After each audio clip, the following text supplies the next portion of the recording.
السلام علیکم ورحمۃ اللہ وبرکاتہ۔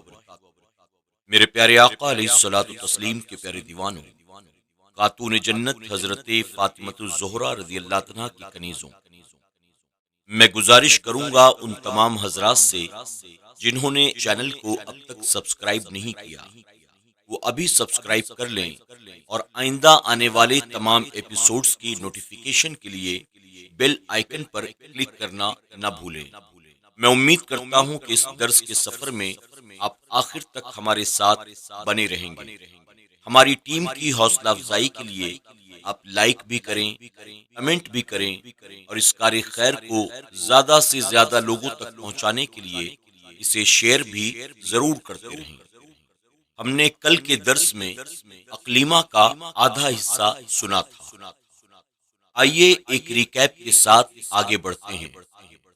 حضرت آدم علیہ السلام کے یہاں جب حضرت حوا رضی اللہ عنہا کو حمل ٹھہرتا تو ایک حمل میں ایک لڑکا اور ایک لڑکی پیدا ہوتے اور دوسرے حمل میں پھر ایک لڑکے اور ایک لڑکی کی ولادت ہوتی۔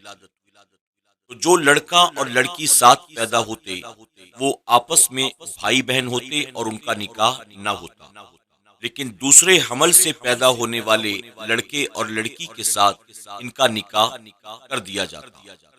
فرمایا گیا کہ ایک حمل کے ساتھ حابیل اور یہودا پیدا ہوئے اور دوسرے حمل کے ساتھ قابیل اور اقلیمہ پیدا ہوئے۔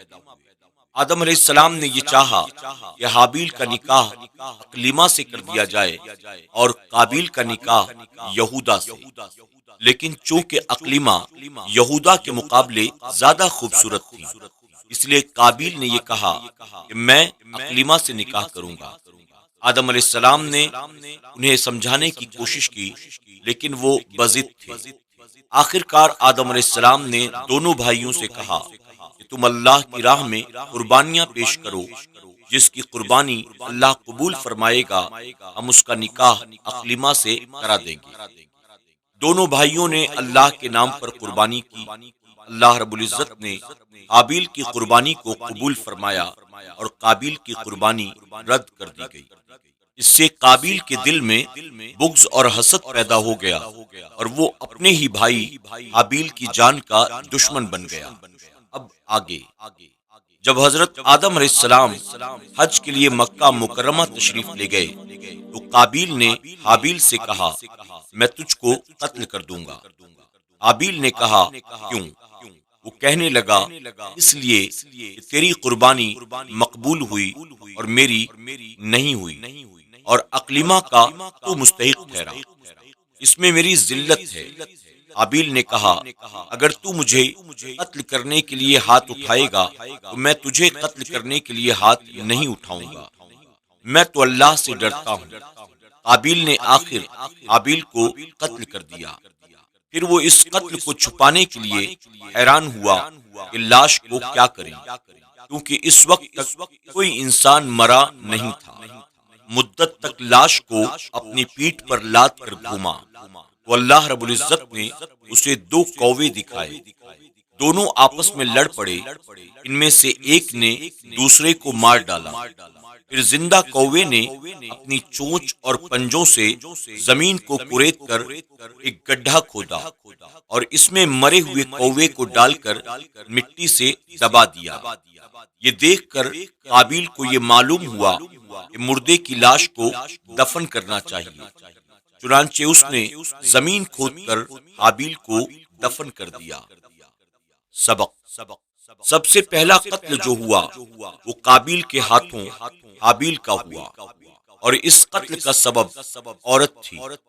چنانچہ آج تک یہ بات مشہور ہے کہ زر یعنی دولت، زن یعنی عورت، زمین لڑائی جھگڑے اور قتل کی وجہ ہیں۔ آج کل بھی اکثر قتل عورت ہی کی وجہ سے ہوتا ہے اور اس کی بنیادی وجہ انکار حدیث ہے، کیونکہ حضرت آدم علیہ السلام کے ارشاد کو قابیل نے ان کی رائے کہہ کر نہ مانا، گویا پرویزیت کی بنا اس نے ڈالی تو نتیجہ برا نکلا۔ معلوم ہوا کہ پیغمبر کے ارشاد کو خدا کا ارشاد سمجھنا چاہیے ورنہ نتیجہ برا نکلتا ہے۔ آج کل بھی جو عورتوں کا اغوا اور ان کے باعث قتل و غارت تک نوبت پہنچ جاتی ہے، اس کا باعث انکار حدیث ہے۔ لوگ قرآن کی آڑ لے کر قرآن کی آیات کو اپنی مرضی کے مطابق ڈھال کر عورتوں کو بے پردگی کے ساتھ گھر سے نکال کر بازاروں میں گھمانے لگتے ہیں، حالانکہ قرآن پاک جس ذات بابرکات پر نازل ہوا اس کے ارشادات کے مطابق عورت کے لیے عریانی و بے پردگی اور اغیار سے ملنا جلنا، غیروں سے ہاتھ ملانا ہرگز جائز نہیں۔ حضور اکرم صلی اللہ علیہ وسلم نے عورتوں کو نماز پڑھنے کے لیے بھی درس دیا ہے، وہ اپنے گھر میں پڑھیں، اور آج کل کی ماڈرن عورتیں دن بھر بازاروں میں اور رات بھر کلبوں میں گزارتی ہیں۔ یہ سب کرشمے انکار حدیث کے ہیں۔ عورت کا مطلب ہے چھپائی جانے والی چیز۔ عورتوں کو مستورات بھی اسی لیے کہتے ہیں، یعنی ستر و پردے میں رہنے والی۔ لیکن آج کل یہ عورت تھی کبھی خاتون خانہ، یہ عورت تھی کبھی خاتون خانہ، مگر اب شمع محفل ہے کلبوں میں۔ وہ عورت جو کہ تھی سرتاپا عورت، وہ عورت جو کہ تھی سرتاپا عورت، نظر آتی ہے اب شب میں سبوں میں۔ یہ بھی ہوا کہ حضرت آدم علیہ السلام کے زمانے میں بہن بھائی کا نکاح جائز تھا، کیونکہ اس کے سوا دوسری کوئی صورت ہی نہ تھی، مگر اب ہماری شریعت میں یہ بات حرام ہے۔ اس حقیقت کو یوں سمجھیے کہ جب بچہ پیدا ہوتا ہے تو اس کے لیے کپڑوں پر، اپنے پاجامے میں، یہاں تک کہ ماں باپ کی گود میں پیشاب و پیخانہ کر دینا جائز ہے، لیکن بڑا ہو کر ایسا کرے گا تو جوتے کھائے گا۔ بچپن کے احکام اور ہیں، جوانی کے اور۔ بچپن میں ننگے پھرنا جائز اور جوانی میں ناجائز۔ بچے کی قمیض چھوٹی ہو جاتی ہے، اور جوں جوں بچہ بڑھتا جاتا ہے پہلی قمیض تنگ ہوتی جاتی ہے، اور اس کی قمیض کا ناپ بدلتا رہتا ہے، یہاں تک کہ جب وہ اپنے پورے شباب پر پہنچ جاتا ہے تو اس وقت اس کی قمیض کا جو ناپ ہوگا آخر عمر تک وہی رہے گا۔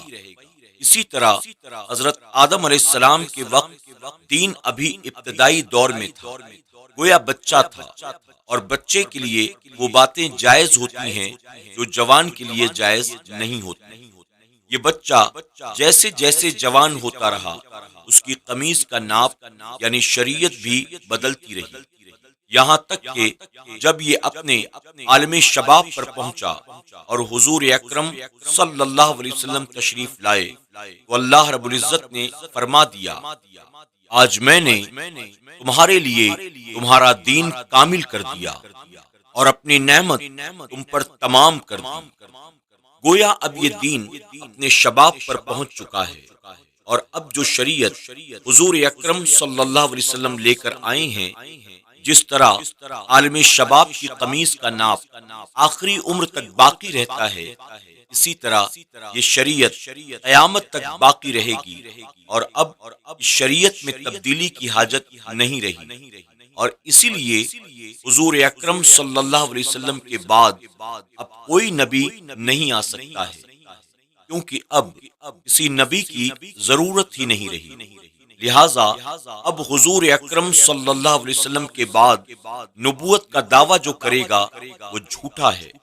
ہمارے حضور صلی اللہ علیہ وسلم کی شان یہ ہے، حسینوں میں حسین ایسے کہ محبوب خدا ٹھہرے، حسینوں میں حسین ایسے کہ محبوب خدا ٹھہرے، رسولوں میں رسول ایسے کہ ختم الانبیاء ٹھہرے۔ آج کے درس میں بس اتنا ہی۔ السلام علیکم ورحمۃ اللہ وبرکاتہ۔